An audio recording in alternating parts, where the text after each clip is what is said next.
বোনকে নিয়ে ঠাকুর দেখতে বেরিয়েছিলেন দাদা এবং সেই সময় কয়েকজন যুবক তারা অশ্লীল অঙ্গভঙ্গি করে এমনকি আচরণ করে বলে অভিযোগ। প্রতিবাদ করায় তরুণী দাদাকে মারধর করা হয়। দুষ্কৃতীদের খোঁজে তল্লাশি চালাচ্ছে পুলিশ। আক্রান্ত ডাক্তারের বক্তব্য শোনাই আপনাদের। হঠাৎ করে আমাকে আমার বোন ফোন করে যে আমাকে বাঁচা, আমাকে বাঁচা। আমি বললাম কেন, তোর কী হয়েছে?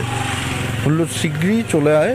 জানিয়ে আমরা সঙ্গে সঙ্গে আমাদের বন্ধু কয়েকজন মিলে সেখানে উপস্থিত হলাম। দেখলাম ওদের নিয়ে ঘিরে ধরেছে, অশ্রাব্য ভাষায় কথাবার্তা বলছে, ঘিরে ধরেছে। এ তখন বললো যে এরা আমাকে মেরেছে একজনকে। আমি বললাম দাদা আপনি মারছেন কেন? দিয়ে আমাকে সেখান থেকে পাঞ্চ করলো প্রথমে মাথায়, আমি পড়ে গেলাম।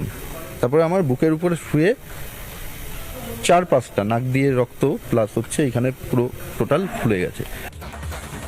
যখন ডাক্তারের বোনের বক্তব্য আপনাদের সামনে রাখবো, শুনুন কি অভিযোগ।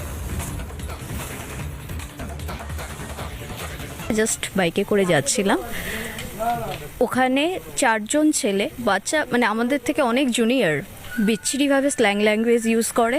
অ্যান্ড আমার যে ফ্রেন্ড গাড়ি চালাচ্ছিল ওর হাতটা ধরে দাঁড় করিয়ে আমার গায়ের মধ্যে ঢুকে আসার চেষ্টা করে। ও থামাতে যায়। অ্যান্ড আমাদের আর একটা ফ্রেন্ড ওখানেই নিয়ার বাই বাড়ি আছে, ওকে ফোন করা হয়। ও সেই ঘটনাস্থলে আসে। 4 জনের এগেনস্টে ওরা 2 জন ঠেকাচ্ছিল।